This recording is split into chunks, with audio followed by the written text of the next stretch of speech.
Out of nowhere, my daughter said to me, "My other dad is better than you." I thought this was the most unfortunate thing I was going to hear until my mother-in-law spoke. What was worse, my wife broke my heart even further. So I had to act as a man. Hello, thank you for your continuous support. This means a lot to us. If you enjoy the stories we share, kindly subscribe to this channel.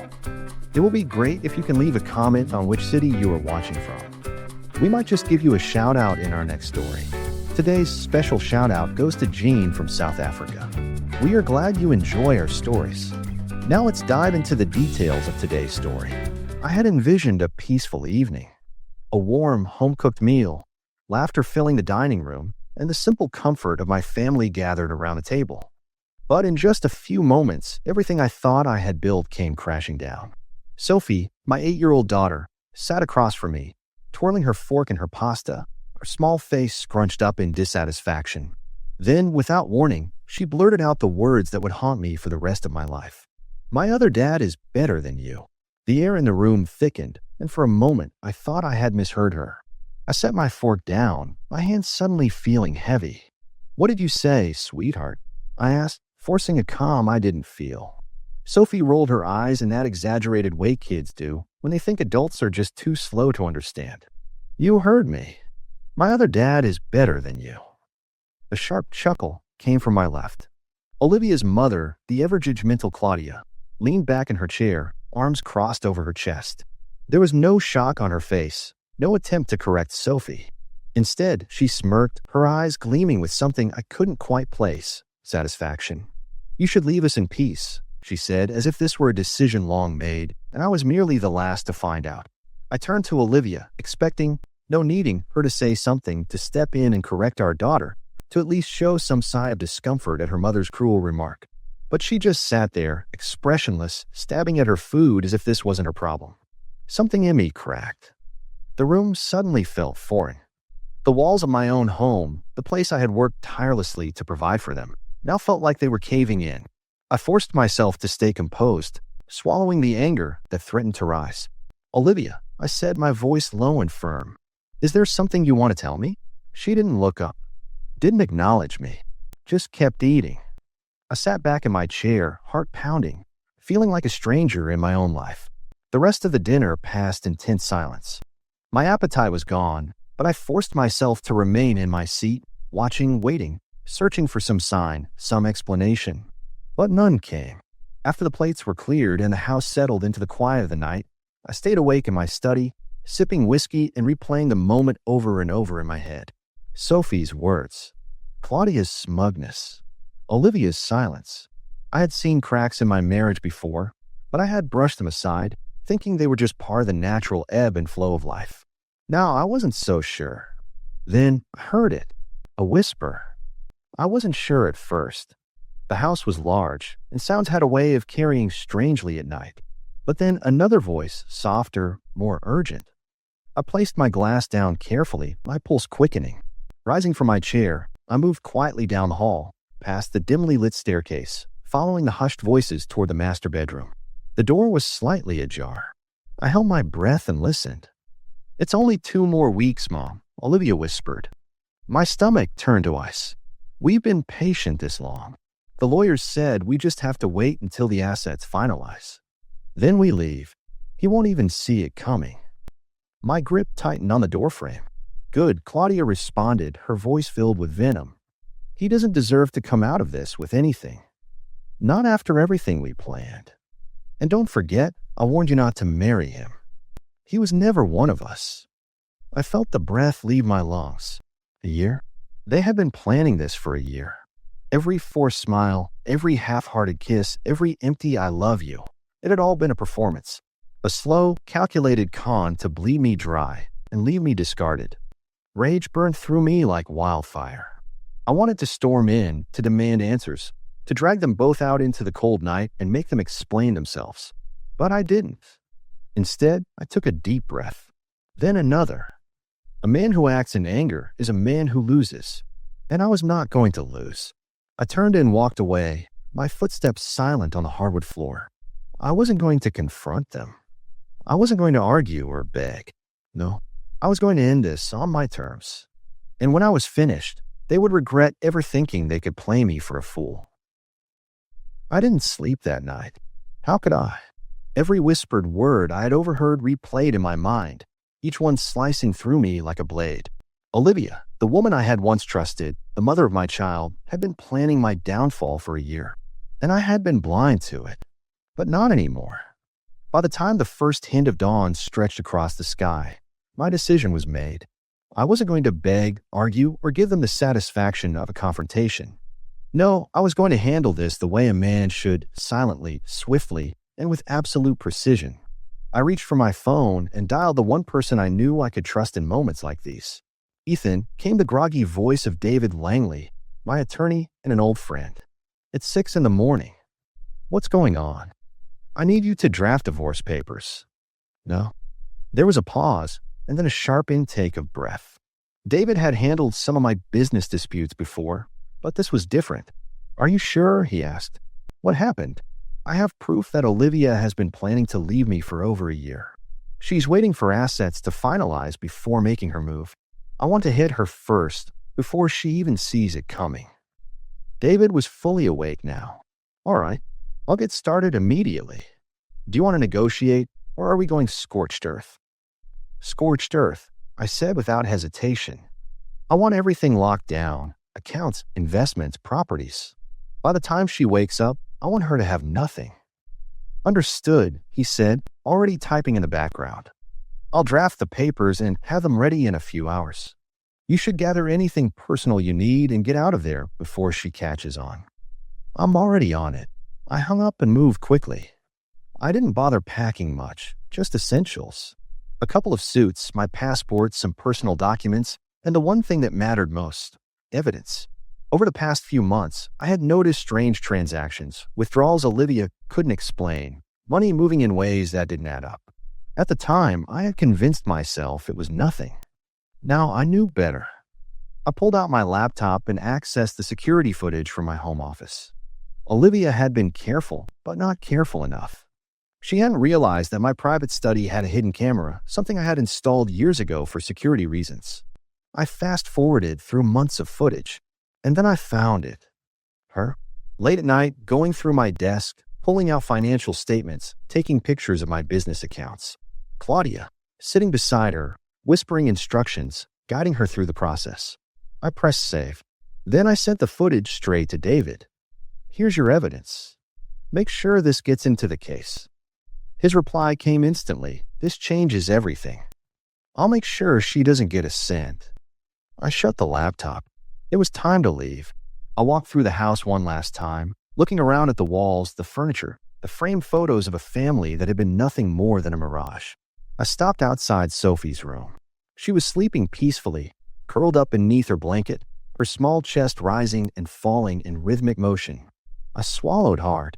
She was innocent in all this. She had no idea that the woman she trusted, the woman I had trusted, was manipulating her. I reached out, brushing a strand of hair from her face. I love you, princess, I whispered. One day, you'll understand. And then, without another word, I turned and walked out of the house for the last time. The night air was cold as I slid into my car and drove off. I didn't look back. I didn't hesitate. I checked into a hotel under an alias, paid in cash, and locked my phone in the safe. I wouldn't let Olivia or Claudia track me down. Not yet. As I lay in the unfamiliar bed, staring at the ceiling, I felt something I hadn't in a long time. Not anger. Not heartbreak. Control. For the first time since this nightmare began, I was the one calling the shots. Tomorrow, Olivia would wake up expecting everything to be as she had planned. Instead, she would find her world collapsing around her, and I would be long gone. I woke up early the next morning, not because I had to, but because I wanted to be awake when Olivia's world shattered. It had only been a few hours since I walked out of that house, my house, but I wasn't looking back. Not for a second. I had spent too long being blind, too long trusting the wrong person. That ended today. My phone buzzed. A message from my lawyer. Divorce papers served. I imagined Olivia waking up to find the envelope sitting on the kitchen counter, neatly placed where she couldn't miss it. I could see the confusion flickering across her face as she opened it, the slow, creeping horror as she realized what it meant. I wondered how long it would take before the rage set in, before she picked up her phone to call me. I didn't have to wait long. The phone rang once, then again, then again. I watched it light up on the bedside table of my hotel room. Olivia. Decline. Another call. Mother-in-law. Decline. I smiled to myself. They could call all they wanted. I wasn't picking up. They thought they were in control. Thought they had a foolproof plan to rip me apart, to take my daughter, my money, my life. They had spent a year scheming. And yet, they had never once considered the possibility that I might not play by their rules. They underestimated me.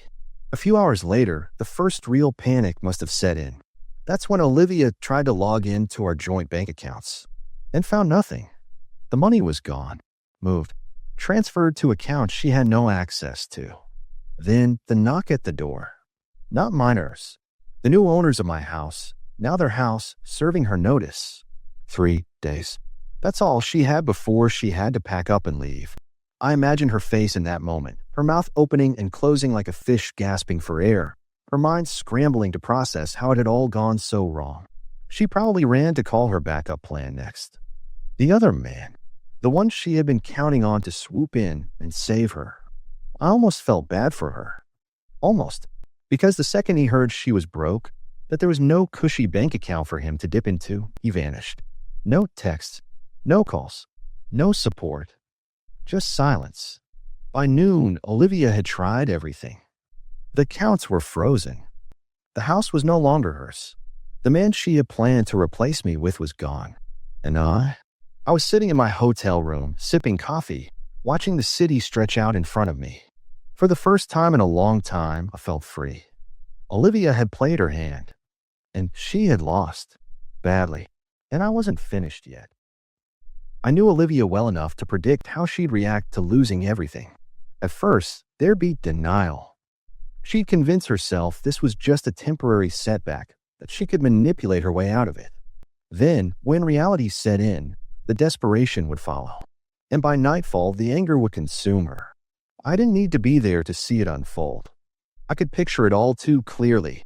The slamming doors, the frantic pacing, the empty threats she'd hurl into the void as she realized she had nothing left. Not a home, not a safety net, not even her dignity. My lawyer updated me later that evening. Olivia had tried to fight back, called her own attorney, probably thinking she could still turn this around. But when she sat across from them and explained her situation, she got hit with a cold, hard truth.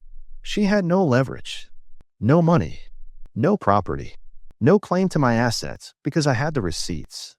Evidence of her plotting, of her deceit, of her year-long betrayal, recorded in black and white. Legally, she was done.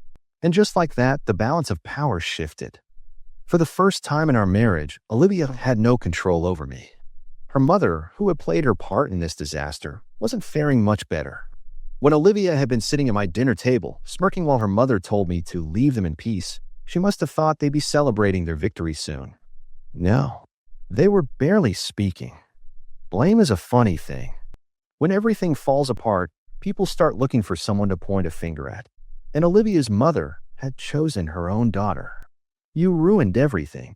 I imagined those words slipping from her mother's lips like venom. Olivia's stomach twisting as she realized the woman who had encouraged her to destroy her own marriage was now turning against her. And Sophie, she wasn't taking it well either. A child doesn't always understand the complexity of betrayal, but they can feel when something is wrong.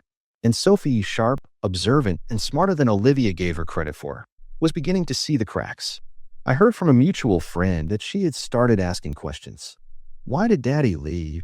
Why is Mommy always mad? When can I see him? Questions Olivia couldn't answer without exposing the truth. So she fed her lies instead. Daddy abandoned us. He doesn't care about you. He's never coming back. But lies have a way of unraveling. Because the one thing Olivia didn't count on was Sophie remembering who I really was. While Olivia's world crumbled, mine flourished. I had moved into a sleek penthouse in the heart of the city, a place that felt like a fresh start. No ghosts from the past. No memories of whispered betrayals. Just me, my success, and my freedom. And yet, even with everything I had gained, there was still one thing left unresolved. Sophie. She was my daughter, my blood, and I wasn't about to let Olivia poison her against me. I had won the battle, but the war wasn't over. Not yet. The call started again. Not from Olivia this time. From numbers I didn't recognize. Burner phones, maybe. Friends of hers. Even her mother. Each one a weak attempt to get past the walls I had built. I let them all go to voicemail. Then a message popped up that made me pause. Sophie misses you. That was Olivia's latest tactic, playing the one card she thought I wouldn't ignore. I stared at the message for a long time, fingers hovering over the screen. Did Sophie really send that? Or was Olivia using her as bait, hoping I'd bite? I wasn't about to let her manipulate me. So I waited. An hour later, another message came in. This one was longer. Ethan, please. Let's talk. Sophie needs you. We can work this out. I almost laughed. Work this out? She had spent a year plotting to rip my life apart, and now, after losing everything, she suddenly wanted to talk. She wasn't sorry. She was desperate. I got another call that evening. This time I answered. Not Olivia. My lawyer. She's in trouble, he said. Financial trouble. Apparently, Olivia had been dipping into money that wasn't hers. Shady transactions, backdoor deals, even a few fraudulent charges linked to our old accounts. Now, with no access to my wealth, those unpaid debts were catching up to her. And the collectors weren't exactly patient. She was drowning. Part of me thought back to the woman I had once loved. The woman I had built a life with, the mother of my child. But the other part, the part that had listened as she schemed to take me for everything I had, felt nothing. She made her choices, and choices have consequences. It wasn't long before Olivia made her final move. She showed up at my office. I was in a meeting when security called. Sir, there's a woman here, says she's your wife. Not anymore. I had them send her away, but she didn't leave. For an hour, she waited outside. When I finally stepped out of the building, she ran up to me, Sophie in tow. I looked down at my daughter, her big brown eyes searching mine. Daddy, she whispered. Something in my chest tightened. I crouched to her level. Hey, sweetheart. I miss you, she said, voice barely above a breath. Why won't you come home? I flicked my gaze to Olivia, who stood silently behind her, eyes pleading. This was her plan. To make me break. To make me forget. But I wasn't the man she used to manipulate. I met her gaze, cold and steady. This is not the way to fix what you've done. Tears welled in her eyes. But I wasn't moved. I turned back to Sophie and gave her a small, reassuring smile. You'll see me soon, okay? I promise. I wouldn't let Olivia use her as a weapon. And I wouldn't let her win. This wasn't over yet. I knew it was only a matter of time before Olivia made her final move. She had lost the house, the money, the future she thought she had secured by betraying me. And now her last gamble was standing right in front of me, eyes red, voice shaking. Ethan, please. Just hear me out. We were in a small cafe downtown, a neutral place where she had begged me to meet her one last time. Not for her. For Sophie. At least, that's what she claimed. I leaned back in my chair, arms crossed, giving her nothing. Go ahead. She swallowed hard, gripping the coffee cup in front of her like it was the only thing keeping her steady. I made a mistake, she admitted, voice barely above a whisper. A bitter chuckle escaped me. You made a mistake? Her eyes darted around the room, as if searching for an escape. She had always been good at playing the victim, at twisting the narrative to make herself look like the one who had been wronged. But I wasn't playing her game anymore. She let out a shaky breath. I listened to my mother. She said you'd never see it coming. That I deserved better. That we deserved better. And better was stealing from me? She flinched. I thought he would take care of me. There it was. The man she had thrown our marriage away for the so-called better option had abandoned her the second he realized she was broke. It wasn't love. It was greed. And now here she was, sitting across from the man she had betrayed, looking for scraps of mercy. I let the silence stretch, watching her squirm. Then I spoke. You destroyed everything, Olivia. And for what? A fantasy? A lie? Tears welled in her eyes. I was wrong, Ethan. I see that now. But Sophie, she still needs both of us. At the mention of my daughter's name, my jaw clenched. Sophie needed her mother to put her first. I said, my voice low, firm. Instead, you used her as leverage. You lied to her. You made her think I didn't care. Her lip trembled. I can fix this. I shook my head. No, you can't. She looked at me then, really looked at me. And for the first time, I think she understood. There was no coming back from this. Some betrayals are too deep. Some choices too unforgivable. She had played her hand. And she had lost. I stood up, tossing a few bills onto the table. You'll hear from my lawyer about custody arrangements. Her eyes widened. Custody? Sophie deserves stability. A future? You can't give that to her. A tear slipped down her cheek. Ethan, please. But I was already walking away. This was her reckoning. And I was done. A few days later, we were in court. The courtroom was silent except for the rhythmic ticking of the clock on the wall. I sat there, calm and composed, while Olivia fidgeted beside her lawyer, looking like a shell of the woman she once was. The judge's voice echoed through the chamber, delivering the final decision. Full custody is granted to Mr. Ethan Carter. Olivia gasped. Her mother, seated behind her, let out a strangled sob, but I felt nothing for either of them. The battle was over, and I had won. Outside the courthouse, Sophie ran into my arms. Daddy, she cried, gripping me so tight it almost hurt. I lifted her up, pressing a kiss to her forehead. It's over, sweetheart. We're going home. She smiled, but her little eyes flicked past me, searching. I turned and saw Olivia standing a few feet away. Alone. Defeated. For a moment, she just looked at us. Maybe she was waiting for sympathy. Maybe she thought I'd offer a second chance, a way back in.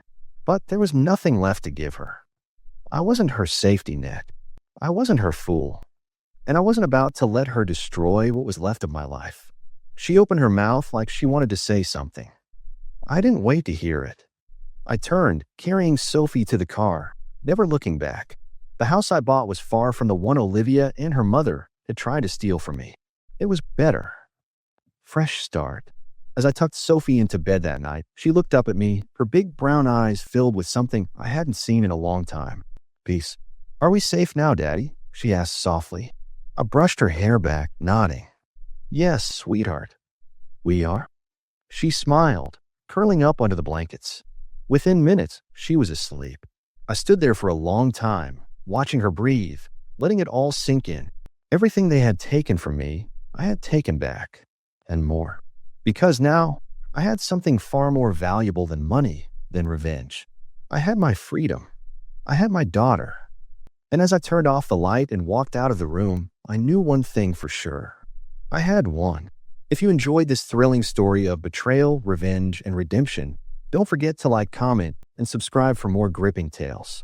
What would you have done in Ethan's shoes? Let us know in the comments below. Stay tuned for more stories that will keep you on